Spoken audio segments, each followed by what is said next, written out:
Non? Ils repartent avec la recette de quoi? Il y a du quoi? Du punch vanille et... Ils peuvent se dire 5. Bon, qu'est-ce qu'on décide de faire après? Sur le plateau de 7/7, cette information capitale a été transphonique. Le sous-sinistre. Ah non, les secrétaires d'État.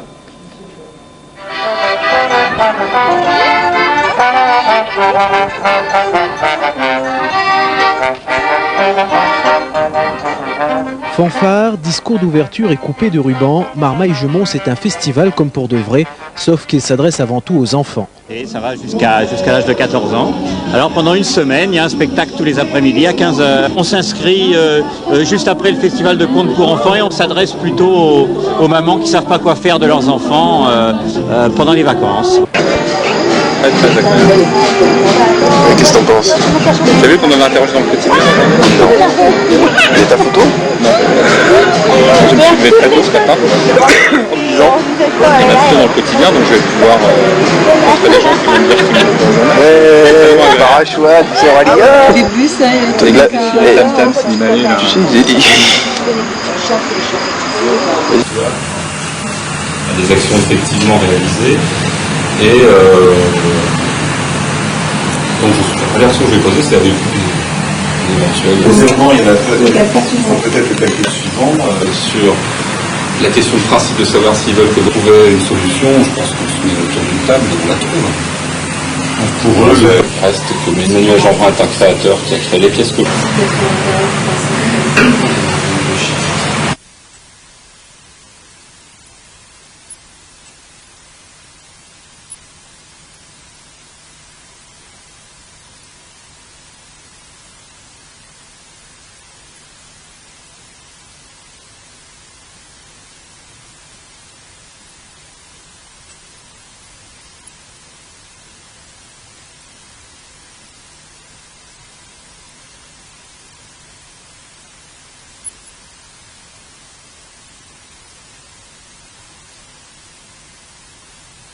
Ce que peut être la traduction de tout ce qui est une sorte d'oppression morale, d'oppression économique, etc. Et comment ça se traduit physiquement, par les corps. Je me souviens très bien, la première du but colonial à Saint-Denis de la Réunion, il était toujours très couru de la part des élus, etc., de venir voir un spectacle du Théâtre Volard, puisqu'il représentait quand même tous les combats avec Daniel Waro et Ziska Caen pour la culture réunionnaise, etc. Et je me souviens de ces élus qui ont quitté la salle très en colère à l'entracte, avec des tons et des regards très menaçants. Enfin, je ne me rappelle plus des propos exacts, mais c'était du genre, c'est bon quoi, votre compte est bon. C'était magique de rencontrer au-delà de la pièce des gens des universitaires, des chercheurs qui se sont posés des questions sur l'impact du séjour de Baudelaire à La Réunion dans ses œuvres, et c'était nié officiellement encore au jour d'aujourd'hui par énormément de gens. Tout le monde pense qu'il a essentiellement fait son séjour à l'île Maurice, ce qui est faux, il a fait essentiellement son séjour à La Réunion, et la pièce le retrace, et c'est assez émouvant, on a l'impression que c'était presque hier quand on le voit sur scène aussi.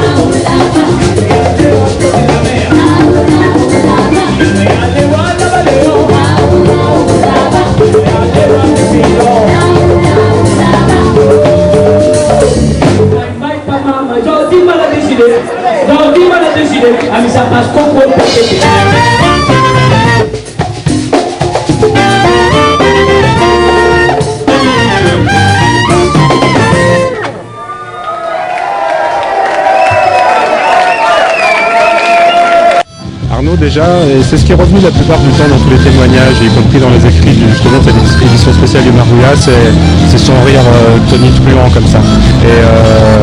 Et Arnaud, c'est la garantie que la soirée se passe bien, quoi. Et même là, qu'il n'est pas là, on fait la soirée pour lui, là, la soirée va bien se passer.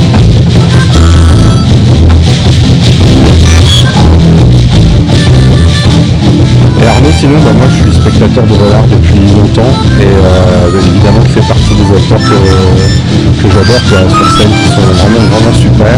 Et je retiendrai pour ma part son rôle dans le but colonial, de Bébel dans le but colonial, il a explosé cette pièce, quoi. Il a complètement transformé. Elle n'avait pas été créée au départ pour lui. C'est Serge Affreville qui l'a joué bien, mais Arnaud, ça a été un autre niveau. Je pense que là, c'est le grand satrape qui s'occupe de lui parce qu'il est bien méritant pour ça, quoi, d'avoir été un digne représentant de toute la branche j'arrive à dire.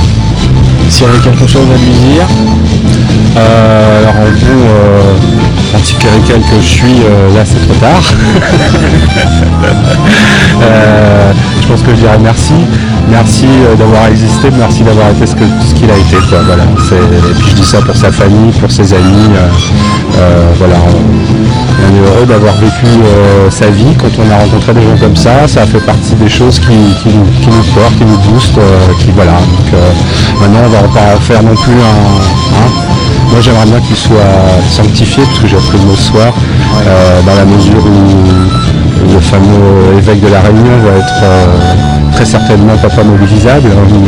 Donc dès que le nazi aura passé l'arme à gauche, on le remplace par l'évêque de la Réunion et il nous fait d'Arnaud un saint. Et moi je remplis son dossier, donc miracle numéro 1 ressorti d'un marbouillat 24 heures. Miracle numéro 2, des papiers ont été obtenus pour une chanteuse malgache pour cette soirée en plus, qui peut être là ce soir, donc franchement sa carrière est bien partie.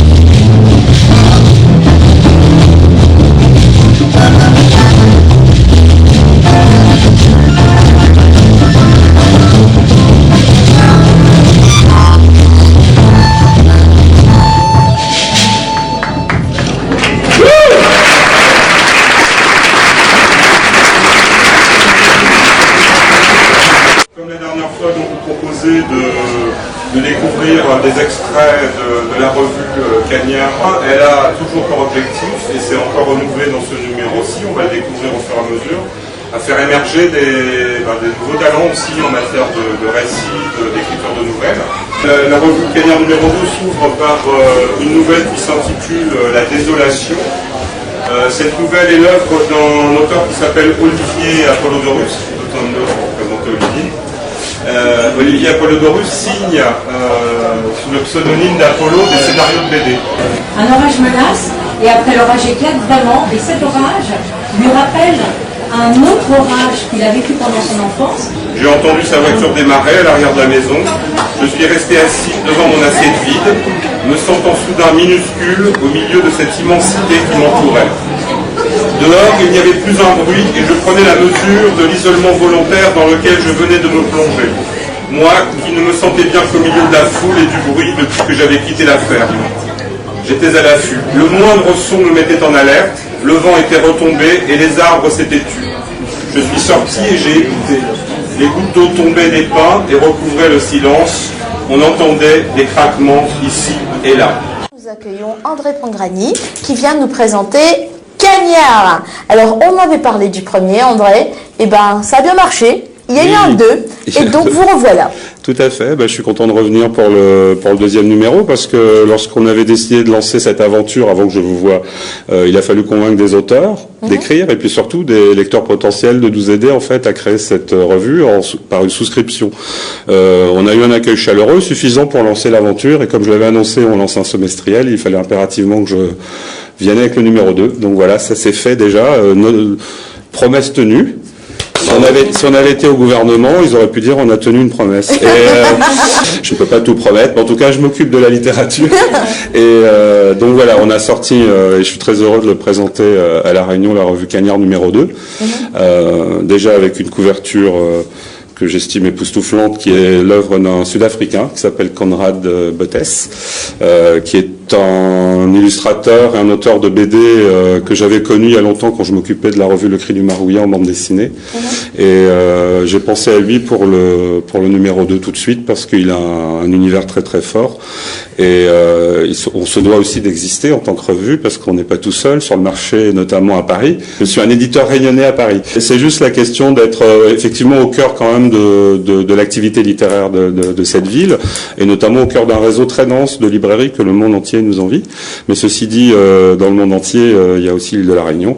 Et on est bien distribué depuis hier, j'espère, dans toutes les librairies de l'île. Voilà. Donc on revient avec des pages en plus. On revient avec... Ça veut dire que la mayonnaise est prête? Ça veut dire que, en fait, effectivement, j'ai eu plus de propositions, évidemment, dès qu'on a su que la revue existait. Que j'en ai en plus, c'est un crève-cœur aussi de les sélectionner, d'en éliminer.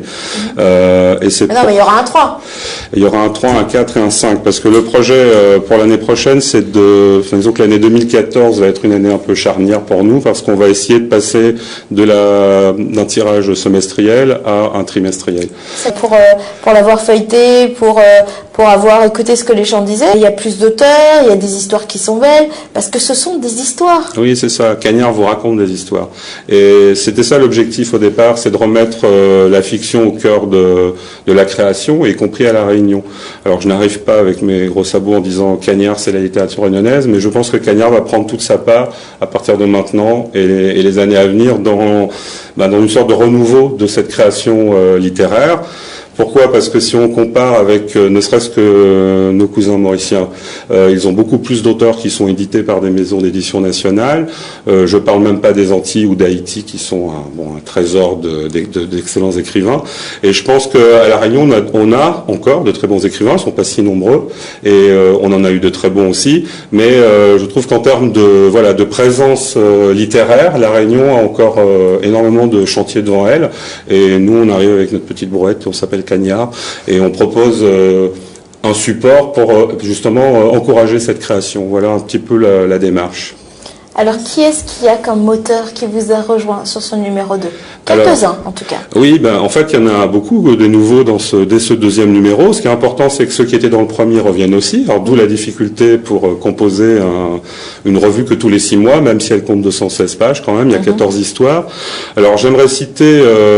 une auteure espagnole qui s'appelle Pilar Adon, qui est une romancière déjà très reconnue en Espagne, une jeune romancière qui, dès ses premiers romans, a eu des prix Nouveau Talent, enfin l'équivalent des prix en France, Nouveau Talent, etc. Et parce que j'avais comme objectif dans la revue aussi de présenter, si possible, dans chaque numéro, une nouvelle bilingue. Donc la première, c'était une américaine, s'appelait Lina Lohenson, on a fait un texte bilingue anglais-français. Et dans la seconde, c'est cette espagnole qui s'appelle Pilar Adon, avec une nouvelle qui s'intitule El Fumigador. L'autre auteur aussi qui a été déjà édité s'appelle Nicolas Delot.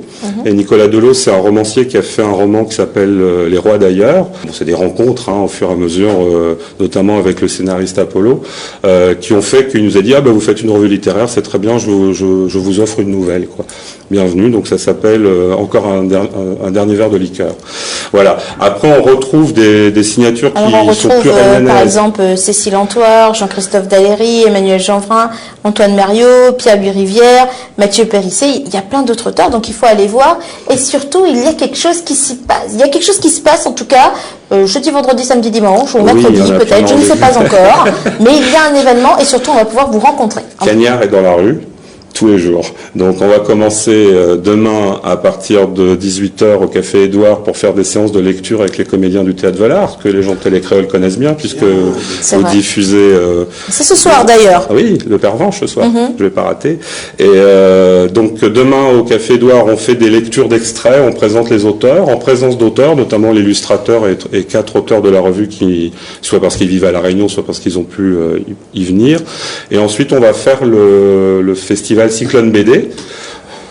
On ne présente pas de bande dessinée dans notre revue, mais en fait, Cagnard est un petit peu, je dirais, le prolongement de l'histoire de la BD réunionnaise à travers le Cri du Margouillat, puisqu'on y retrouve dans la revue de nombreux acteurs de cette histoire de la BD réunionnaise, dont Apollo, le scénariste de La Grippe coloniale, par exemple, Jean-Christophe Daléry, qu'on a cité, je lui ai obligé de mettre son vrai nom, mais c'est Obopoc, qui a signé Le Temps béni des colonies, et qui a aussi fait la maquette. Et nous avons aussi d'anciens collaborateurs comme Pierre-Louis Rivière, qui est un romancier, écrivain, dramaturge, et qui était feuilletoniste déjà dans le Margouillat à l'époque. Donc, en fait, voilà, on fait ça avec le même état d'esprit, à savoir espace de création, liberté de ton, et on espère un peu de modernité dans la manière dont on raconte ces histoires. Et on espère qu'à terme aussi, il y aura d'autres auteurs qui vont nous rejoindre, parce qu'on a besoin on doit constituer une équipe beaucoup plus importante pour assumer à terme une parution trimestrielle, et donc ce rendez-vous-là avec nos lecteurs. Il se trouve que la devant chez toi, déjà avec sa famille, mais il est technique qui adopte maintenant justement les animaux. Méfiez-vous, hein, parce que Je sais.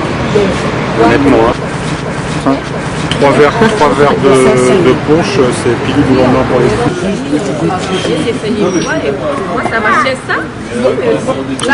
moi je défends d'une certaine manière une littérature pas trop doudouiste, je vais dire, c'est-à-dire je voudrais une littérature qui soit vraiment prise directe avec la société réunionnaise telle qu'elle se présente et non pas telle qu'on l'imagine qu'elle a été toujours ou qu'elle serait un jour, etc., mais qu'on découvre à travers l'histoire ou les histoires que l'on raconte, ça reste des fictions, disons qu'on rentre mieux dans cette société réunionnaise aussi, voilà.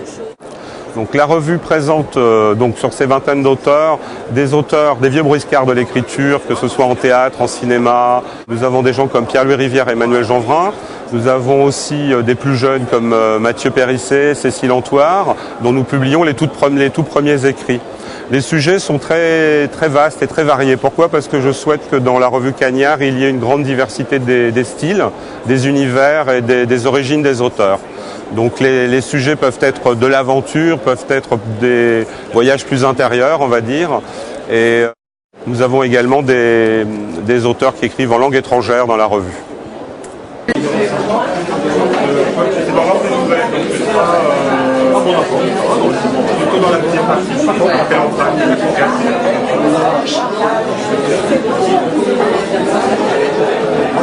Donc on en est au 4, c'est presque une victoire à chaque fois sur les livres qu'on sort une telle revue qui est assez conséquente.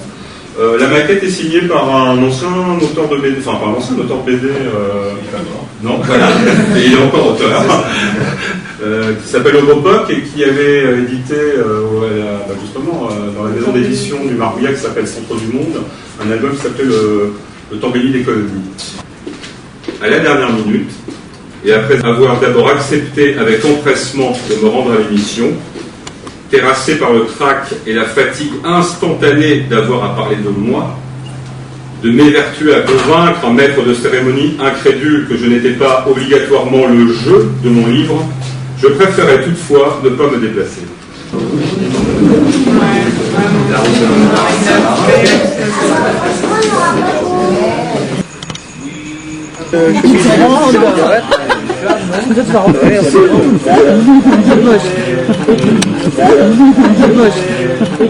Le rock tropical de Tropicadéro, quartier Cagnard.